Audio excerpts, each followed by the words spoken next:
What is up, gang? It is I, Carlton Flowers, your crypto pro. Yay! And tonight we have a very important video for you, and you will want to share this video with all of your fellow rabid, avid VeVe NFT collectors. So here's the news. I, the crypto pro, got scammed. Wow. Yes, I sure did. I got taken for $1,000 approximately 6 hours ago. Yes, even me, the person who has 30 years of trading experience and trading cryptocurrency since 2017, I got taken. And I'll explain how it happened. I'll tell you what you can learn from my situation, what to do if you are scammed, and then the bright side. I've got notes, everything right here. I'm doing this old-fashioned style where I'm reading the news right off of my notes because it's very important that I give you all of the details and information so you can learn from this. But first, before we get started, a big shout out to Superstar Rob and Superstar Joe of the Superstar channels. Yay! What's up, guys? You will notice one thing, that I am wearing this Title boxing t-shirt. And why do you think I have that on? Well, I'm gonna tell you why. This is why I have it on. Get ready. All right, that was for you, Rob. And now for Superstar Joe. Now, fellas, don't take that whooping personally because, you know, that's just how we do in this boxing game. And since y'all like the boxing fight, well, I had to give you the worst beating of your life. Okay, well, we'll take the gloves off now that we've taken care of that business, and we will get down to the real business. Now, before I start into this, I'm going to shoot another video and cover the topic of aftermarket gems and how I got to the point where I decided that it's high time to consider getting aftermarket gems. And a big thank you to Rob and Joe, because watching their video and considering the information that they were providing, their insight about the market prices, trends, and the values, I decided that because of the current circumstances, for a person who is buying a lot on the VeVe app, on the market, now is the time that we have to take that into consideration.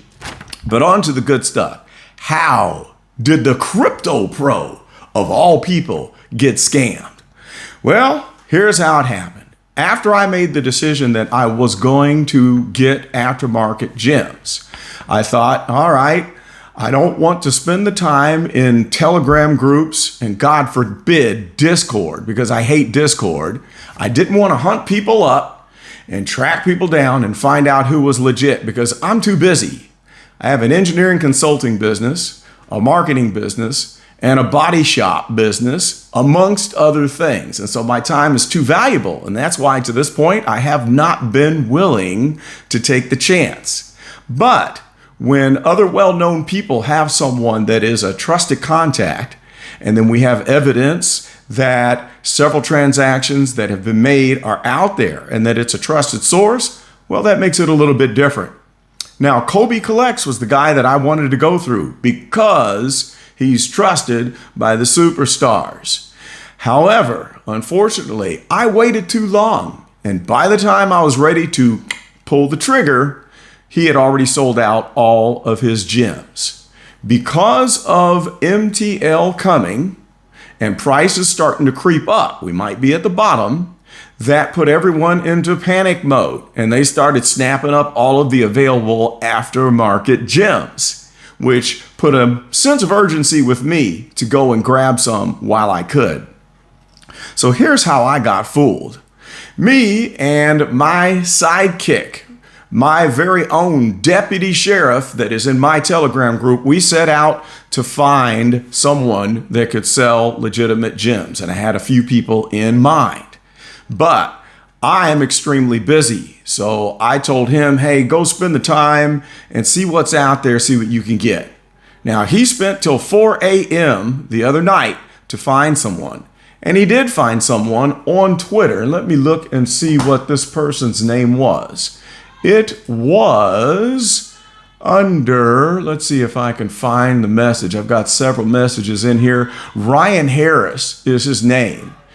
And my deputy reached out to Ryan Harris and then ended up on Telegram. But where we went wrong was this. There was a spoof person spoofing Ryan Harris's address or Telegram handle, and it was not him. So he made contact, and this person was the escrow. We had a buyer, and there was a Telegram group with the buyer and with the gem seller and several other people that were apparently making transactions, along with screenshots of those transactions in the Telegram group. Now, me being as busy as I am, I had laid aside all of my normal rules, and I did not vet these people that were in the Telegram group. So we went through the process, and this individual who was selling the gems wanted me to buy, I think it was 3,000 some odd gems, and it was at a rate of about 60%, and the cost to me was going to be $2,000. And so I decided I was going to buy for me and my great deputy, and then I would pass on the gems to him to save him some time because they didn't want to deal with him at a smaller amount. That was red flag number one. I should have known that, but my guard was dropped. So I went forward with the process and had them walk me through everything.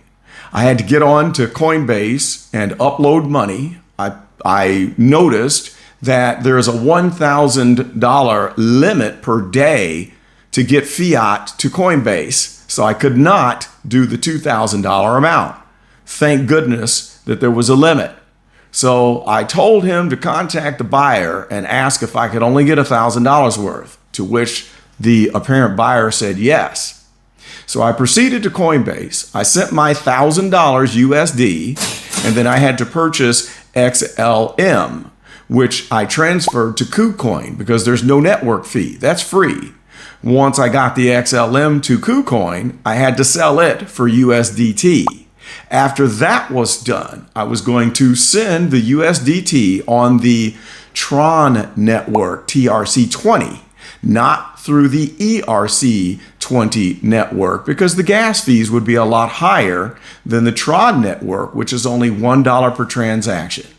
I have long since been a fan of using the TRC20 network, thanks to my awesome other deputy, JT, who is in my Telegram group. Yay! We've been using that, along with Adam, who's in my group, for the past year on sending money for transactions. As a matter of fact, I think it's been longer than that.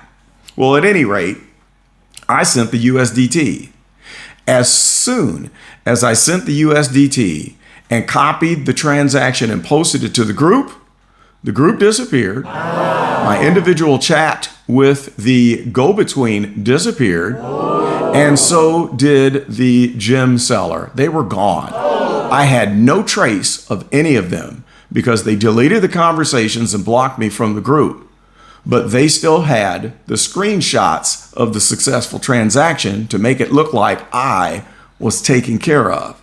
So poof. Just like that, $1,000 out the window. Let that be a lesson that even if you think you are experienced, every day the scammers don't sleep because they come up with different ways to fool you and make you part ways with your hard-earned money. Now, the second point of what you can learn from this is, while you're looking for discounted gems, consider the fact that you may lose more than that big discount that is luring you in. Just the idea of getting 1,600 gems for $1,000 was enough to make me drop my guard. And I only dropped my guard because I was in a rush. And when you're in a rush, you're not able to use logical thinking. You're not in your cerebral cortex thinking. You're in the limbic system, the fight or flight. If you're nerved up and you have a bad feeling, don't do it. Do not take the chance. It's not worth risking. What else did I learn?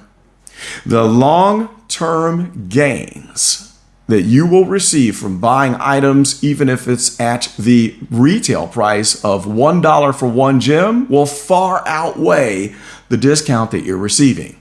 So let's say you want to buy that item for 200 gems, but you want to do it with aftermarket gems, so you can save 50 and you got it for 150 gems. Now, if that item goes to $10,000 in the future, do you think that $50 that you saved really makes a difference? No, it does not. One of these days, the market will come back up and we will see ridiculous prices like we did last year this time and also last November of 2021. So consider that the small amount you save could be dwarfed by what you might get on the other end, even though you have to give up 10% if you're cashing out using the KYC process and keeping that on the VeVe app with MTL. The last thing that you can learn from my mistake is this. When you stray off the beaten path, you have a high risk of getting scammed. And that's why the VeVe team says that they can't guarantee anything, even though they allow you to buy people's gems off of the app. But they can't do anything about it if you get scammed. Okay, so let's say you get scammed. Something happens, and even after watching this video, someone takes you for your hard-earned money. What do? Well, here's what I do. Consider the money that you lost as a payment for a course in knowing what not to do on getting scammed. So I'm going to take that $1,000 and I will do $1,000 of homework and research on all of the latest scams, because I have been an expert on internet scams since day one when the internet started in 1993. Yeah, I was out of college by the time the internet even became a thing, so I've seen it all. I'll take all of that money and then I'm going to put that into research. And I'm going to get back to a goal that I had, that I'm going to teach a course on how not to get scammed. And I'm going to dig up and find out every which way but loose of how people can get scammed in cryptocurrency, because it is the wild, wild west. And this $1,000 will be my motivation to follow through on that. Here's something else that you can do. Think about this as money circulating out into the world and coming back to you. So some person in the Asia region received $1,000 from me. Well, even though he did the wrong thing, God bless you.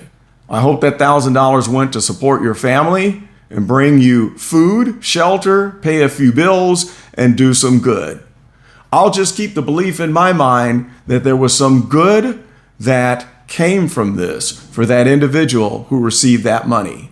And if so, when he spends it, he's going to bless other people, and then those people will bless other people, and it's going to create a big chain reaction, and that money is going to come right back to me, because I truly believe that I never spend my money. I only circulate my money.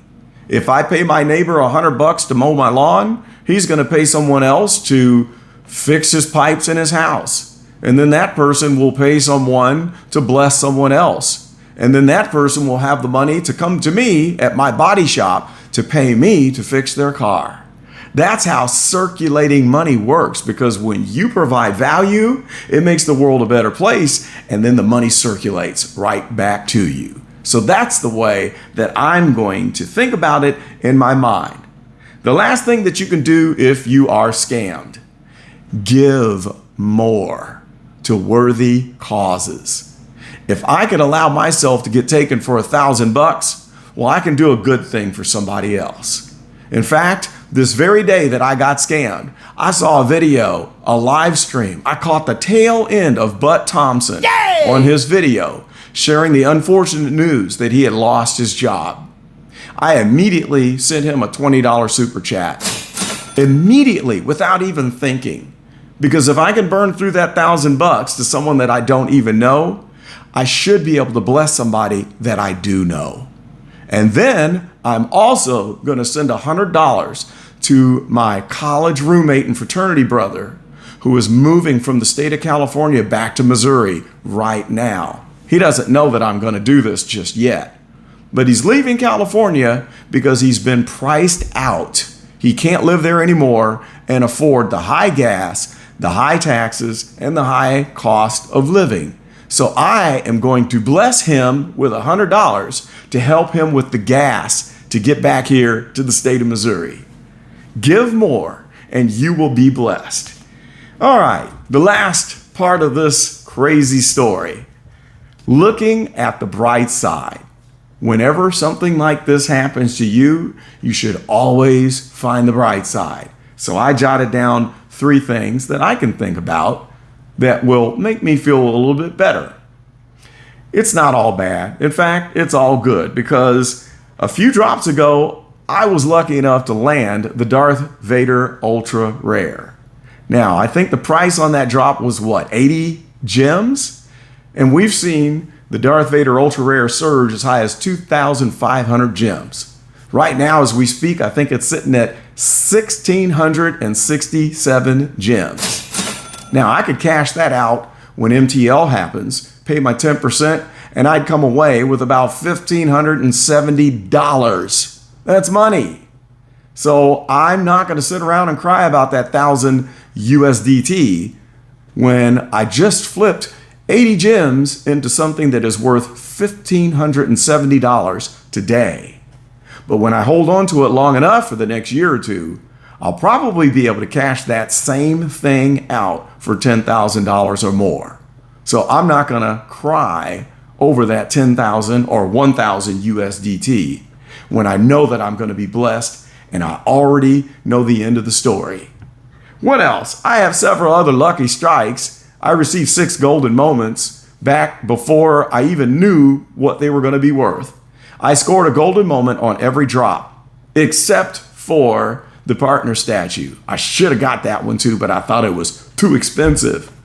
All of those golden moments that I bought, and I think my collection is now up to 10, maybe 12, those are going to make me quite a pretty penny. The last thing is this. The bright side is that I will help others through the telling of this story to avoid being scammed. And you can do the same by sharing this video on social media, retweeting it, by commenting in the comment section and telling me that you learned something and helping this video get some buzz. So then other people will see it and hopefully be saved from being scammed. So that's about all I got for this story, and I hope that it did you some good. But I would love it if you would like, comment, and subscribe to the Crypto Pro channel. And I thank you for joining me on this journey. What a heck of a ride it is. And I've got lots of new information coming your way, so stay tuned. And we are gonna have ourselves one heck of a good time. That's all I got. This is Carlton, and I am out.